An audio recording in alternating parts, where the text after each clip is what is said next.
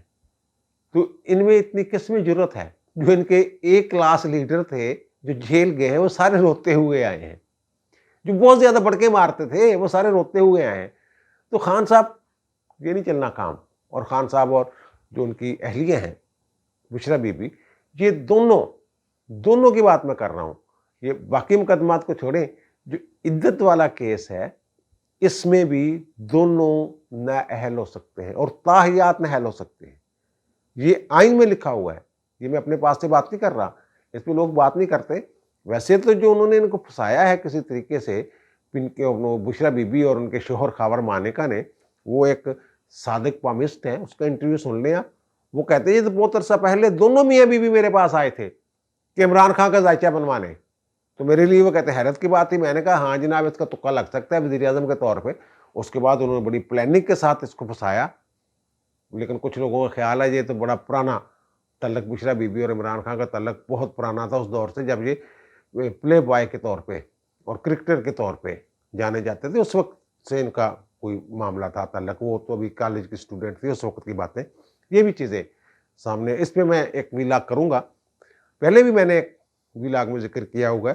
بہرحال اب جو میں کہہ رہا ہوں عمران خان اس عدت والے کیس میں نااہل ہو جائیں گے، وہ میں نے ایک ویلاگ کیا تھا۔ میں نے کہا جناب تذیرت پاکستان میں تو شاید یہ مقدمہ نہیں بنتا، تو لیکن آئین میں یہ لکھا ہوا ہے، اس کے تحت یہ نااہل ہو جائیں گے۔ آئین کا آرٹیکل 62(1)(f) جیسے کہتے ہیں نا صادق اور امین والا، اس میں نہیں مدت لکھی ہو کہ کتنی دیر کے لیے نااہل ہوگا۔ اسی آرٹیکل کے دو سب آرٹیکل ہیں، یہ ہے 62(1)(d)، یہ کہتا ہے کہ وہ اچھے کردار کا حامل ہو جس نے الیکشن لڑنا ہے، اور عمومی تاثر اس کے بارے میں یہ نہ ہو کہ یہ اسلامی احکامات کی خلاف ورزی کرتا ہے، یعنی اسلامی احکامات کی خلاف ورزی نہ کرتا۔ اسلام کا حکم کیا ہے؟ اسلام کا حکم یہ ہے کہ جناب عدت کے دوران آپ نکاح نہیں کر سکتے۔ ان دونوں کو پتا تھا، صریحاً خلاف ورزی کی، اور ساری دنیا کو یہ عمومی تاثر پیدا ہو چکا ہوا ہے کہ خان صاحب اسلامی احکامات کی خلاف ورزی کرتے ہیں، خود کہتے ہیں میں پلے بوائے رہا۔ اور پھر دوسرا ایک اور آرٹیکل ہے 62(1)(e، وہ یہ کہتا ہے کہ اس کو، جس نے الیکشن لڑنا ہے، مسلمان جو کینڈیڈیٹ ہے، اسلامی تعلیمات کا خاطر خواہ علم رکھتا ہو، اس کو جو اسلامی تعلیمات ہے اس کا علم ہونا چاہیے، اور اسلام کے جو مقرر کردہ فرائض ہیں ان پر عمل کرتا ہو اور گناہ کبیرہ سے بچتا ہو۔ اب جو ان کے نکاح خواہ ہیں مفتی صاحب، مفتی سعید خان صاحب، وہ یہ کہتے ہیں کہ انہوں نے عدت پوری نہیں کی تھی، یعنی اسلامی احکامات کی خلاف ورزی کی۔ 2 دفعہ انٹرویو دے چکے ہیں وہ، اور اس میں بتا چکے ہیں پہلے ایک نکاح ہوا عدت کے دوران، پھر عدت کے بعد ایک اور نکاح ہوا، اور ان کے نکاح کے جو گواہ ہیں اون چودھری، وہ بھی یہ کہہ چکے ہوئے ہیں کہ جناب عدت کے دوران نکاح کی۔ اور میں نے عمران سے پوچھا تو عمران خان نے یہ کہا کہ جناب وہ کہتی ہے کہ اوپر سے حکم آیا ہے، اب اس کو اوپر کے حکم کیسے ٹال سکتے ہیں؟ نعوذ باللہ نعوذ باللہ۔ اگر دونوں کے جو انٹرویوز ہیں ان کی تردید نہیں کر سکے خان صاحب ابھی تک، اگر وہ بیان الفی، اگر ان انٹرویوز کی بنیاد پہ کوئی بندہ چلا جاتا ہے کہ جناب یہ تو آئین کے آرٹیکل 61(d) اور (e) دونوں کے تحت نااہل ہوتے ہیں، تو پھر اس کا کیا جواب؟ زیادہ سے زیادہ یہ کہہ سکتے ہیں عدالت ان سے بیان الفی مانگ لے۔ اگر وہ بیان الفی بھی دے دیتے ہیں دونوں، مولانا صاحب بھی، مفتی صاحب بھی اور اون چودھری بھی، 2 گواہ آ گئے، پھر کیا بنے گا؟ یہ اس کیس میں بھی نہ صرف عمران خان بلکہ جو بشرا بیگم ہے، جس کے بارے میں یہ پیش گوئیاں کی جا رہی ہیں بہت سارے لوگوں کی طرف سے، یا اظہار خیال کیا جا رہا ہے کہ عمران خان کی نااہلی کے بعد بشرا بی بی جو ہیں وہ سنبھالیں گے جماعت، بھائی بشرا بی بی نے خود نااہل ہو جانا ہے۔ یہ پڑھ لیں آپ، 62(1)(e) اور (d) دونوں پڑھ لیں، اس کے تحت خان صاحب نااہل ہوتے ہیں عدت والے معاملے پہ بھی۔ باقیوں کو ٹیریان شیریان کو چھوڑ دیں، چلو اسی معاملے پہ یہ نااہل ہوتے ہیں۔ اب دیجیے مجھے اجازت، انشاءاللہ دوبارہ ملاقات ہوگی نئے ویلاگ کے ساتھ۔ اللہ تعالیٰ آپ پر، مجھ پر، ہم سب پر مہربان رہے۔ اللہ حافظ۔